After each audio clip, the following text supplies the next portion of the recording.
ඔයාව දකින්න කැමති නෑ. එච්චර කල් මගේ සින්දු ටික දීලා ඔයාට උපදෙස් දීලා හරි කන්න දුන්න ටික විතර කරේ. අම්මව පාවිච්චි කරන්න එපා මගේ.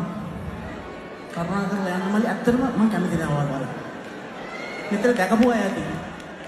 මගේ අම්මට බයින්නට කියන්න බෑනේ පුතේ. ප්ලීස්. බොරු කරන්න එපා බොරු කරන්න එපා. ආර්ය අම්මට බැන්නයින් පස්සේ ඒ බැරිය ඉවර වුණා. ප්ලීස්. ප්ලීස්. එක්ක මම බයින්නක් කොහේ?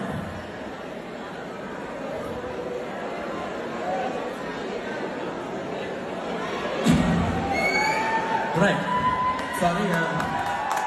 කවුරුද දාලා තිස්සේ කරන හැමදේම මොකද ඉන්නවා. හැබැයි දැකපු අය ඇති මේ ක්ලිප් එක අම්මට ගුණහර්පෙන් බයින්නට තියන්න බෑ. ඒකර මට කොන්දක් නැති තරකට එනවා. ගහන්න බයින්න යන්නේ නෑ. හැබැයි දකින්න අකමැති කියන තැනට දැන් ඇවිල්ලා වෙනවා. ඒ නිසා ප්ලීස් එක්ක මම යන්නේ කොහේ? Sorry.